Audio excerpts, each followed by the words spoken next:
I am back with more unbearable excitement here. Another video. Um, Not sure what this is going to end up being classed under, or I have no idea. It could be anything these days. So, continuing this kind of odyssey of recovery from various, I don't know if you want to say ailments, mental ailments, emotional ailments. Yeah, trying to kind of reconnoiter and figure out what I'm going to do in this coming year. I mean, besides all of the crazy stuff that's happening in the world that's going to start trickling down and impacting me, that's going to be a nightmare. What about my own little corner of the world? Is there anything I can do to kind of take control of that any more than I am currently? Well, I'm getting some health care, and I'm going to be away from my day job for at least another week. So I don't know. Maybe up till Christmas. Maybe I'll make a comeback right before Christmas. I don't know, a big splash. I'm sure. I'm sure I've been terribly missed. So yeah, and feeling slightly better today, but it's strange because I did my weekly, sometimes bi-weekly. Well, okay, twice a week. If that bi-weekly or it's bi-weekly every other week. I guess bi-weekly is every other week. So sometimes it's once a week, sometimes it's twice a week, depending on what's going on with my eBay orders. I'll go to the post office and then I'll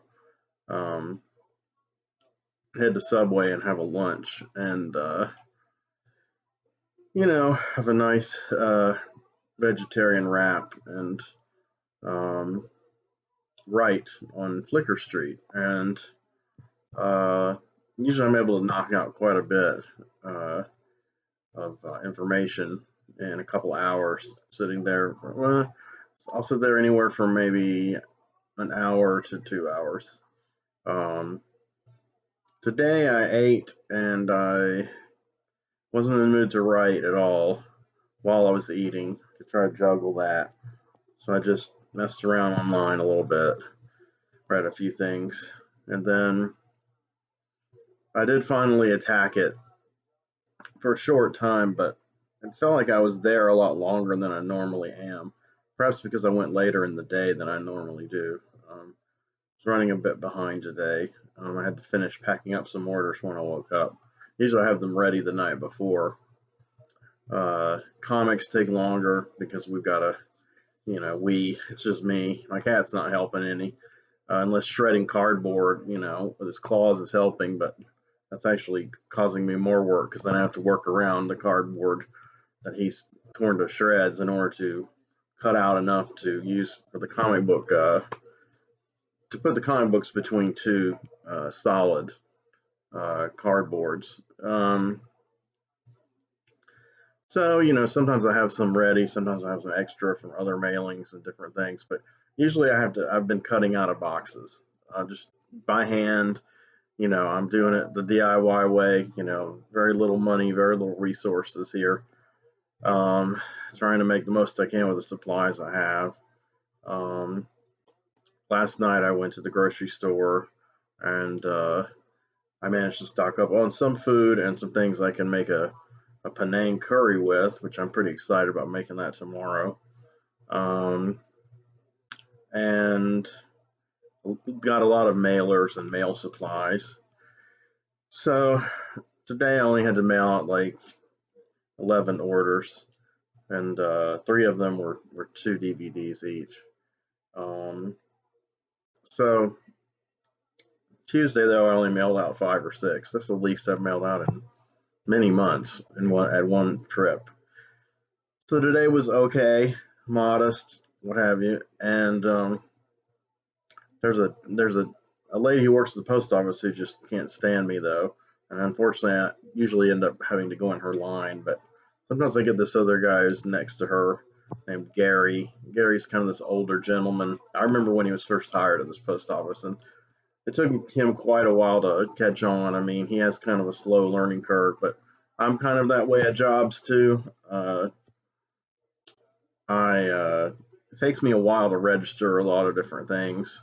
Um, if it's totally new ground that I'm trotting. Um, so sometimes people think I'm slow. Sometimes people think I'm not very intelligent. That's been a curse most of my life. But anyway, just because my socialization's been a little wonky, my modes of expression are a little bizarre. A lot of people write you off as not intelligent or not educated or whatever. I'm not very educated formally. But anyway, but once I learn the thing, I know it for life, man. And I can see that's how this guy Gary is at the post office. So I didn't get him today. I got Anita. So um, Subway. I wrote some things on Flickr Street during the last maybe half hour I was there, and it was just building on some things I'd left off last time with. So nothing really new and fresh, no fresh. Well, I did do one scene that was a kind of a crucial one actually, that takes place about 3 years before where I'm at in the main story. So there was room. I thought I was going to have it take place in the future. In other words, plan for this event to happen between these two characters. After I wrapped up some other stuff in the Ellinger story, but as it is, no, I actually feel like this probably should have happened um, roughly 2009 in my story, well, near the wrap up of this long arc that I called Austerity, which I called it that because obviously the world is suffering from capitalist austerity. But it was the name of a character, Austerity. She was an assassin. I think I've described her in one of these Flickr Street videos. Um, I have, and I've actually put her picture as the thumbnail. Anyway, this is towards the end of the austerity arc, before we get into Ellinger, and I had a final for now, for God knows indefinitely, confrontation between two characters, Leo Rosegrave and Chrome Genet, who have been kind of involved romantically. Their destinies linked kind of on and off through the years, but it's very complicated and very strange. Um, so I'll explain it another time. Leo Rosegrave's story is rather involved, and not only does it involve him, but involves some other past characters that are no longer with us, and it touches down into Frankie Tudor's storyline that helps make her more of a major character, and of course Chrome and how it's affected Chrome, her, HIR, what have you, they, however you want to refer, Chrome being a hermaphroditic sorcerer, um, and Chrome is one of my favorites. I think Chrome holds within her um, the key to kind of lead the human race out of this horrible direction they're going in. Now that everything's kind of coming out publicly that this world houses other intelligences other than us. Sometimes we're not that intelligent, so humans may not be an intelligence in this case, but um, has been host to other intelligences from beyond, and they have left their mark and their technology, um, and humans have unfailingly experimented with it in a lot of different ways, usually in devious fashions, sometimes sadistic fashions, uh, usually something to do with war, military, or medical means, but keeping the great reveals, the great miracles wrought by this technology and medicine, keeping it out of the hands of the general public. Um, by the time of that my Ellinger story ends, 2014, it will be a period of not exactly martial law, but Hallmark, my main city, will be cordoned off from the rest of the United States, and you will have to go through hell to get in or out uh, a flight or a ride in or out. You'll be checked out at the borders. Um, it's essentially being walled off from the United States. It's still going to get supplies and things from the United States government, but it's not going to be like in real life here where we have this pandemic and everybody's got to be super careful and wear masks and everything. But so it's not like the things that are happening in Hallmark are contagious. It's just that the people in Hallmark are not going to be enjoying all of their civil rights. So there eventually will be protests around the country and around the world as this gets out uh, of the United States government's unfair treatment of the denizens of the city. And it's because that city has been the locus point for so much of this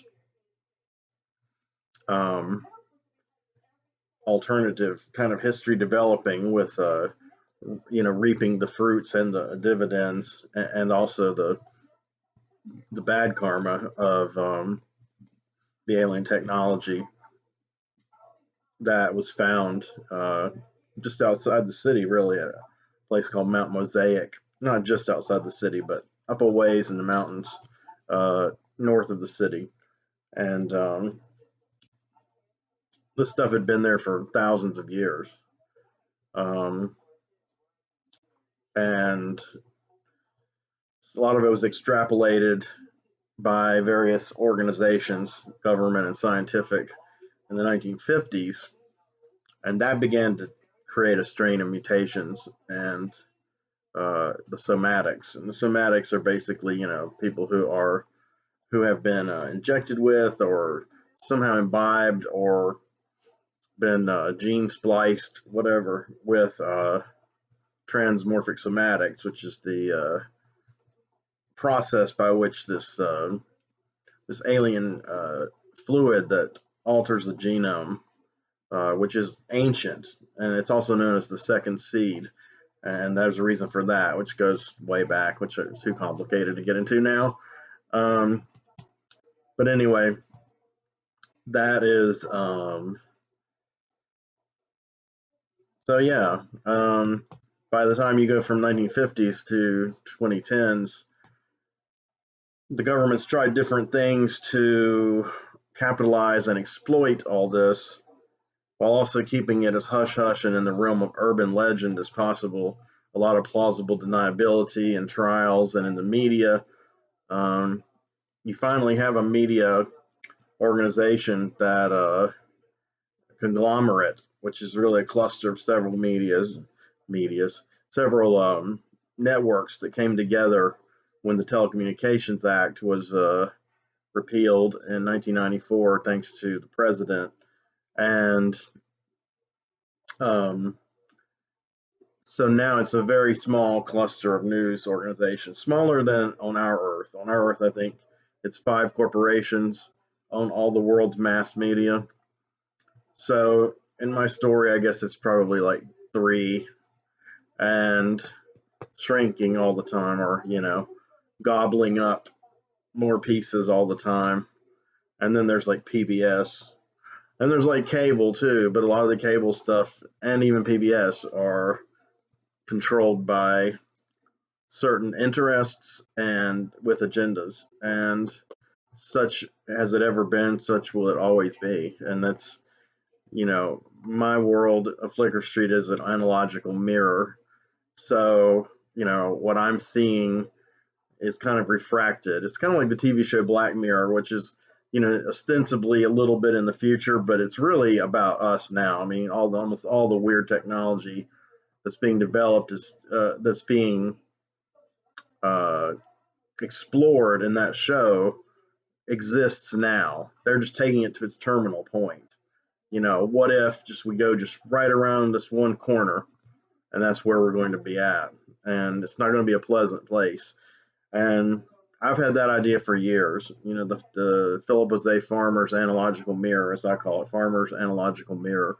I got that idea when I was 14 when I read his book. It was either Doc Savage's Apocalyptic Life or Tarzan Alive. I read them in that order, though they came out in the opposite order.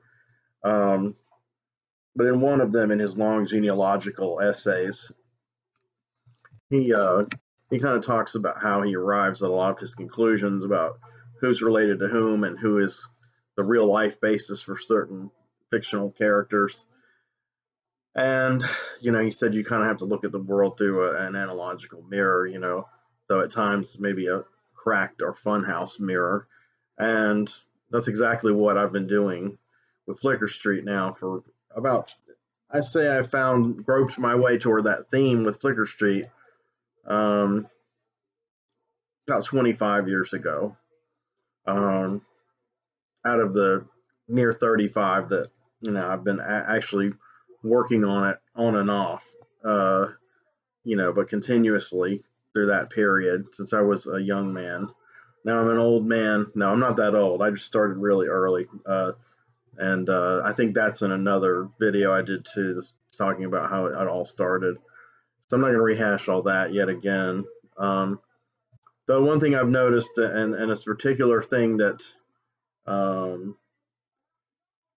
is like a teaching aid, if you want to call it that, for certain politicians who are trying to awaken the masses, and I mean this on our planet. And you've seen some of them repeating the same phrases over and over again until they pass into the public conversation, the mass discourse. So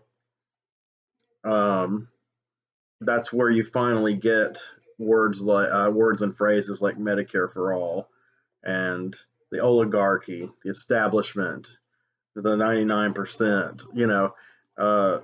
All of this stuff seeped out of the 2016 election because one man kept hammering these bullet points over and over, and now they're not so odd anymore. They're not so strange, and yet our government, which is owned by other interests, still does not want the people to understand these things or have these things as any natural human rights. In Flicker Street, those exact conflicts exist, but a lot of it is centered around the fact that this technology has reshaped the world behind the scenes, and now that it's come up into the surface, the average person can't afford this technology, and the United States, as on our world, will not pass any comprehensive universal health care act, and that is a shame because on the Flicker Street world there is access to regenerative technologies that can cure many diseases that we have on our planet that are at least said to be incurable or uncured so far that we know of. So who's to say the government doesn't have cures to these things, and they're working behind the scenes with pharmaceuticals and corporate interests in order to exploit it and maximize their profit when they finally start releasing it at super high inflated rates to the public. Wait, that's already happening now. That's already happening. It may not be happening with like a cure to cancer or the definitive cure for AIDS or the vaccine for the coronavirus, but it is happening. So in Flicker Street, it has to do with that same technology, the medical technology that's more advanced in the year 2014 than ours is in the year 2020 is being kept out of the hands of the 99%. And, the wealth is shrinking and the corporations are shrinking and they have agendas that aren't people friendly in mind. This is in Flicker Street. Sometimes I might have to to distinguish which is which that I'm talking about. That's what's scary about all this. It's messed up that I've always planned on tipping things toward this point of dystopia and paranoia for a number of years, because of the way I saw things starting to head with humanity and with our country especially. And it's scary that now, before I've even gotten up to the present day in my story, in our real life present day, it's closer to an apocalyptic scenario than in my story, even though it's not involving alien technology or as huge events that have taken place. But some huge events have taken place, just not on the scale of in my story. And the ones in my story have generally been hushed and hush hushed and kept urban legend, which a lot of conspiracy theorists in our reality claim is the case anyway, that there really are the aliens and the government has kept this stuff secret and really incredible experiments have taken place. All of those are claims that have filtered through real life. I mean, and they're not one guy making up a conspiracy theory. It's not, or it's not all originated in science fiction and then people believe it's true. It's things have really happened that have been the basis for these people's beliefs.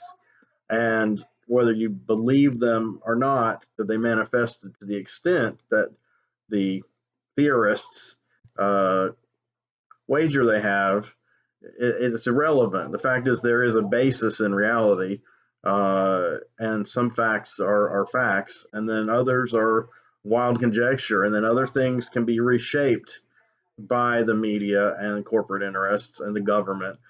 And we're seeing it finally seep up into our mainstream awareness now, largely because of the internet on our planet and right now. And this could engender a shift in human consciousness, or we could usher in an era of human slavery unheard of in history. It's hard to say. But in Flicker Street, I can make more of those decisions. It's not left to chance as much. I can do whatever I want. I'm God there. So in the Flicker Street reality, the same things are at stake, basically. Um, Life on planet Earth, ultimately. And um, it's not what aliens are doing to the planet in Flicker Street. It's what humans are doing to the planet with what the aliens have left us, what humans have chosen to do, how they've reacted to this. And it's brought out overall their worst instincts, just as I think it probably would if it happened in real life in our world. And like I said, some people claim it has, just to a low key, down low extent. Um, there's a lot of people I hope would watch this video that I know that might get something out of it. Um, might find it fascinating, uh, regardless of how they feel about me. One would be my ex fiance. She and I used to talk about several of these themes that I've touched on already: Chrome and the conspiracy theories and the shift in consciousness. Uh, See, in the Flicker Street reality, if there's a shift in consciousness, there has to be a leader. If the old order dies, then tribes are going to emerge. Who is going to help shepherd humanity into some kind of new, hopefully better era, a kind of a literally a post-apocalyptic era. It seems in my story that Chrome is destined to do this, but as I told her, my ex-fiance at one point, because she was very articulate about this very kind of theme in her own work, and which is largely nonfiction.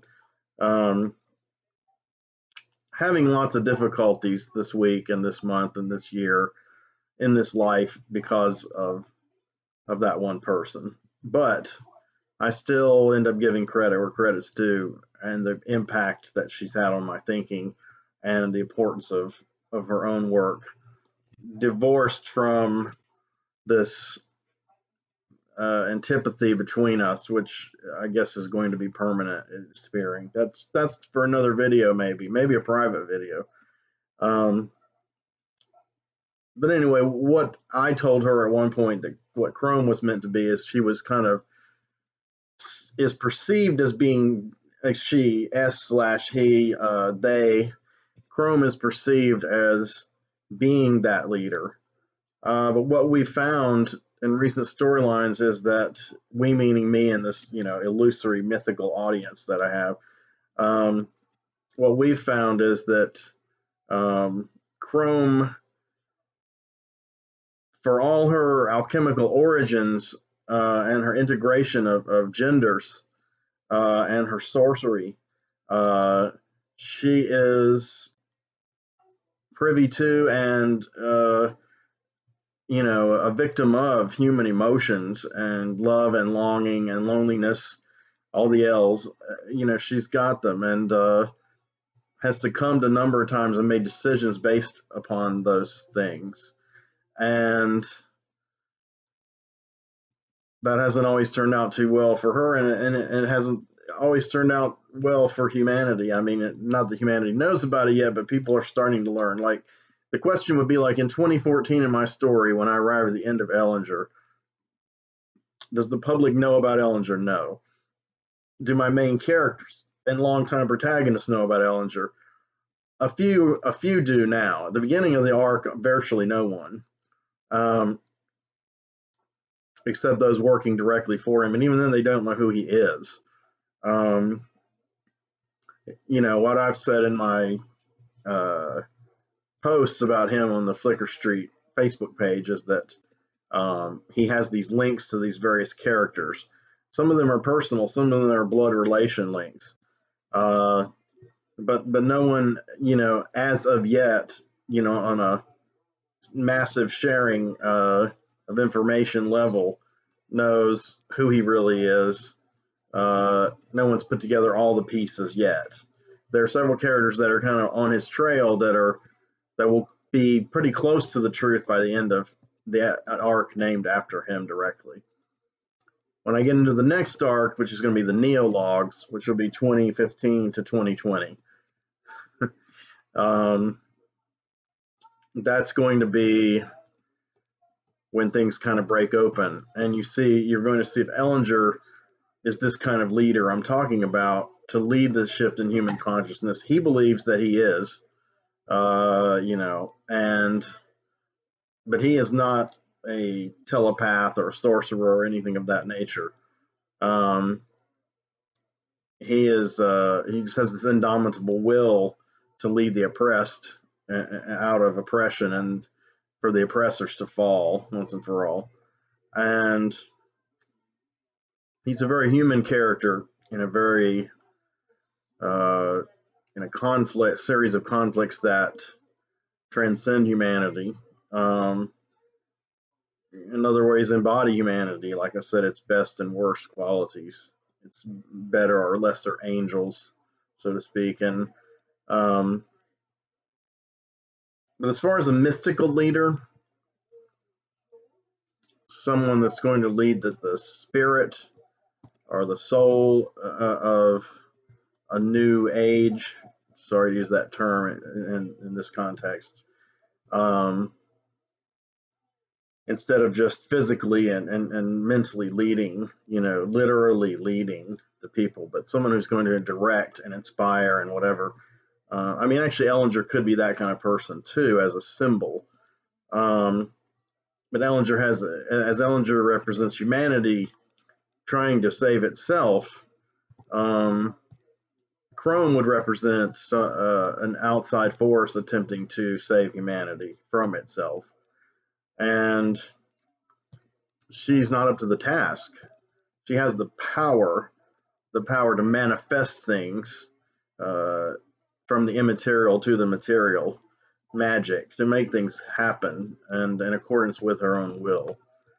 But her discipline is gradually wavering. And her dedication is all over the map. So right now meaning 2012, 2013 in my story, in the Ellinger arc, she's in interstellar space with her father and uncle and cousin. And we're talking about a family that did not grow up together whatsoever, but now they, for the first time ever, they've all come together and they're mapping reality, so to speak. Basically, the two elder men are guiding the two younger characters to their home worlds and beyond, through other dimensions. Um, they're going to be looking at a lot of things, and that's to enrich their knowledge and to see, are these, which of these, if any, or both, or neither, like I said, if any, of these people, Chrome or Estrella Sangre, which is in blood terms her cousin, um, which of these, if any, are going to be the ones to utilize this knowledge? My theory is Estrella Sangre is ultimately the destined one. Chrome was like a warm up, so to speak. I don't know, a precursor. I mean, there were many precursors to Chrome, and Chrome's sexuality was seen as a key point of her being this ultimate sorcerer. And my idea is basically that she could be the one. There's still time, but she's already made so many mistakes that have cost her, um, and her human side has caused her to succumb, and a lot of it's because of her heart, and her love, uh, her yearning for love and an end to loneliness, which her loneliness is going to be eternal. She is a solitary being in many ways. So that's where the analogical mirror, what it's been reflecting with my story lately. Like I said, I only worked on this a little bit today, but it kind of opened that can of worms so I could talk about it tonight. So I may or may not label this chapter a Flicker Street chapter. They don't seem to get much attention, so I might label it something else, and then subversively you'll start watching this, and all of a sudden I'll get into all this, and then you'll turn off. But hopefully not. You never know. Someone might be interested that wasn't previously. I will put some little things on the page. I do it every last 10 seconds of every video, as a lot of people do.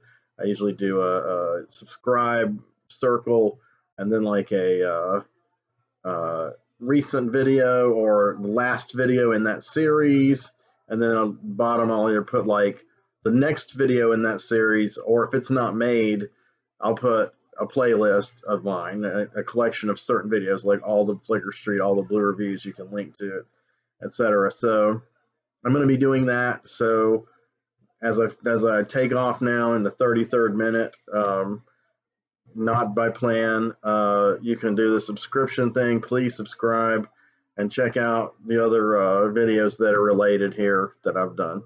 All right, thank you.